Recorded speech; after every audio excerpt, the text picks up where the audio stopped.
শত বিষয়ে আমাদের মত পার্থক্য থাকতে পারে, কিন্তু আমাদের এই প্রিয় স্বদেশটাকে সেভ করার ব্যাপারে, এটাকে নিরাপদ রাখার ব্যাপারে আমাদের কোনো দ্বিমত থাকা উচিত না। গোটা পৃথিবীর যে কোনো প্রান্তে মুসলমান আক্রান্ত হলে গোটা বিশ্বের মানুষ এটাকে ফিল করবে, অনুভব করবে, কথা বলবে। অতএব এই জায়গা থেকে আমাদের প্রত্যেকটা মানুষের এখন থেকে ভারতের প্রতিটা মুসলিম নির্যাতন, প্রতিটা সংখ্যালঘু নির্যাতনের পরে আমাদের সবাই শতকণ্ঠে কথা বলতে হবে। শুধু মুসলমানরা দেশে হিন্দুদের কথা বলা উচিত। আমি আবারও বলছি, যদি আমরা সতর্ক না হই তাহলে সেক্ষেত্রে এই দেশ আমাদের আর থাকবে না, এবং এদেশে আমরা যে বিগত কয়েক বছর ধরে আমরা দাসের মতো ছিলাম, সেটা যে আরো কতটা ভয়াবহ আকার ধারণ করতে পারে একমাত্র আল্লাহ তাআলা ভালো জানেন। আমাদের এই ছোট দেশটা কেউ দখল করে নিয়ে যাক আর আমাদেরকে দাস বানায় রাখুক, এটা আমরা কেউই নিশ্চয়ই চাইবো না। যদি না চাই তাহলে সজাগ হতে হবে প্রত্যেকটা মানুষকে। আর এজ এ মুসলমান আমরা তাদের ষড়যন্ত্রের উপরে সর্বোচ্চ সতর্ক থাকবো। আপনারা অনেকেই নিশ্চয়ই ইতিহাস জানেন যে এইভাবেই আজকের যে হায়দ্রাবাদ ভারতের অংশ, এই হায়দ্রাবাদ একটা স্বাধীন সার্বভৌম একটি দেশ ছিল। এই ভারত সে হায়দ্রাবাদকে কিভাবে স্বাধীনতাকে খর্ব করে, লুণ্ঠন করে, কিভাবে সেটাকে ভারতের অংশে পরিণত করেছে, তাদের বর্ডার কিভাবে তুলে দিয়েছে এবং ভারত তারা গিলে নিয়েছে,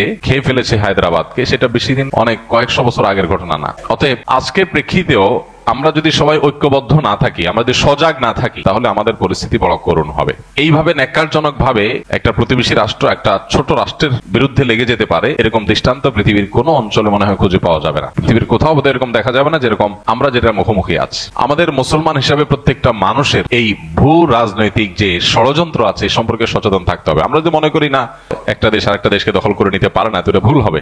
আমাদের প্রত্যেকটা মানুষকে এই যে ভয়াবহ ষড়যন্ত্র চলছে, এই ষড়যন্ত্রের উপর সর্বোচ্চ সতর্ক থাকতে হবে। কোন অবস্থাতে এই ষড়যন্ত্র যাতে তারা সফল না হতে পারে। রাজনৈতিক মত পার্থক্য থাকতে পারে, ধর্মীয় মত ভিন্নতা থাকতে পারে, নানা বিষয়ে মত ভিন্নতা থাকতে পারে, কিন্তু আমাদের এই ছোট্ট দেশটা কেউ দখল করে নিয়ে যাক আর আমাদেরকে দাস বানায় রাখুক, এটা আমরা কেউই নিশ্চয়ই চাইবো না। যদি না চাই তাহলে সজাগ হতে হবে প্রত্যেকটা মানুষকে। তারা এতদিন ধরে আমাদেরকে গোলামের মতো, দাসের মতো চালায়া তারা ধরেই নিয়েছে যে এরা বোধহয় সারা জীবন দাসের মতো আমাদের কথায় উঠবস করবে। এখন যখন দেখছে সব কথা উঠবস করে না, তখন তাদের মাথা খারাপ হয়ে গেছে। আমরা যদি ঐক্যবদ্ধ থাকি, ইনশাআল্লাহ বিইذনিল্লাহ, কোন অবস্থাতেই তারা তাদের শেষ ষড়যন্ত্রে সফলতা অর্জন করবে না। আল্লাহ তাআলা আমাদের প্রিয় স্বদেশকে সকল ষড়যন্ত্র থেকে হেফাজত রাখুন। আপনি একটা জিনিস খুব ভালোভাবে লক্ষ্য করেছেন যে কিছুদিন আগে যখন জাতিসংগীত নিয়ে একটা আলাপ উঠলো, যে জাতিসংগীত এটা কি বাংলাদেশের জন্য লেখা হয়েছিল নাকি অবিভক্ত বাংলার জন্য তৈরি করা হয়েছিল? অবিভক্ত বাংলার জন্য যদি লেখা হয়ে থাকে, আমার সোনার বাংলা বলতে যদি গোটা পশ্চিম বাংলা আর এই বাংলা দুইটাকে বোঝানো হয়ে থাকে, তাহলে সেক্ষেত্রে সেটা কিভাবে বাংলাদেশের জাতীয় সঙ্গীত হয়? এই দেশের জন্য তো এটা লেখা হয়নি, এটাতে লেখা হয়েছে ভারতের একটা অংশ আর দেশের একটা অংশের জন্য। রবীন্দ্রনাথ যখন লিখেছেন তখন তো এই দেশের জন্ম হয়নি, তাহলে এটা কিভাবে দেশের জাতীয় সঙ্গীত হইতে পারে? ভারতীয়রা তাদের ধর্ম মতে পূজনীয় যে তাকে মা বলে সম্বোধন করে, আমরা মুসলমানরা তো সে বিশ্বাস করি না, তাহলে এই জাতীয় সঙ্গীত কিভাবে আমাদের দেশের জাতীয় সঙ্গীত হতে পারে? এটা একটা আলাপ উঠছে, এটা কোনো চূড়ান্ত বিষয় না যে হ্যাঁ তাহলে বাদ দিয়ে ফেলতে হবে, দিয়ে ফেলছে বাকি। এই আলাপ উঠার পর আপনারা দেখছেন বাম পাড়ায় আগুন ধরেছে, তারা এটা নিয়ে এমন ভাবে আওয়াজ তুলেছে মনে হচ্ছে দেশ শেষ হয়ে গেল। কিন্তু এখন দেশের স্বাধীনতাই যখন হুমকির মুখে, সার্বভৌমত্ব যখন হুমকির মুখে, দেশের বিরুদ্ধে সকাল বিকাল যখন মিথ্যাচার চলছে, তখন তাদের সবার মুখে কুলুপ। এই মানুষগুলো শয়তানি যুগ যুগ ধরে আলেম ওলামারা আপনাদেরকে বলে আসছে, আপনারা হয়তো কেউ বিশ্বাস করেছেন, কেউ করেন নাই। এখন সময় এসেছে প্রকৃত শয়তান দেখার। শয়তান দেখার খায়েশ যদি থাকে কারোর, এদের চেহারার দিকে সকাল বিকাল তাকালেই শয়তান দেখার খায়েশ পুরা হয়ে যাবে, যে মানুষরূপী শয়তান কিভাবে হয়, মানুষ কতটা ভণ্ড হয়, কতটা ইতর শ্রেণীর হয়, কতটা মানুষ বিচারী হয়, মুনাফিক হয়, এটা এদেরকে না দেখলে বোঝার কোনো উপায় থাকবে। তারা দেশের প্রেম আর দেশের মায়া এমন ভাবে জিকির করবে। আজ বহু বছর ধরে আলেমন আমাদেরকে আসামের কাঠগড়া দাঁড় করে রাখে। আলেমন আমারা দেশের কোনো সুবিধাই ভোগ করে নাই, না সরকারি কোয়ার্টার পাইছে, না সরকারি টাকা পয়সা লুট করছে, না অন্য কোনো কিছু। কিন্তু দেখবেন দুর্দিনে সবার আগে জান দিয়া, জীবন দিয়া আলেমন আমরা সবার আগে চলে যাবে। ভাইরা আমার, এই তথাকথিত সুশীল শয়তানগুলোকে এবং তাদের শয়তানিগুলোকে চিহ্নিত করার সময় আমাদের আসছে। মসজিদের মেম্বরগুলো থেকে এখন এই আওয়াজ উঠছে, দেশকে ধ্বংস করার যে চক্রান্ত ইসকন করছে, তাদেরকে আর এদেশের শান্তিপ্রিয় হিন্দু ধর্মাবলম্বীদেরকে আমরা এক করে ফেলতে চাই না, গুলিয়ে ফেলতে চাই না। হিন্দুত্ববাদ এক জিনিস আর হিন্দু আরেক জিনিস। এদেশের যারা হিন্দু ভাইরা আছেন, বৌদ্ধ খ্রিস্টানরা আছেন, তারা শান্তিপ্রভী দেশের নাগরিক, তাদের অধিকার আছে, তারা নির্ভয়ে দেশে তাদের সকল কার্যক্রম পরিচালনা করবেন, কেউ সেখানে বাধা দিতে যাবে না। গত দুর্গাপূজার সময় আপনারা দেখেছেন মাদ্রাসার ছেলেরা, মসজিদ থেকে মুসল্লিরা কিভাবে বের হয়ে মন্দিরগুলো পাহারা দিয়েছে। পৃথিবীর কোন দেশে এটা দেখানো যাবে?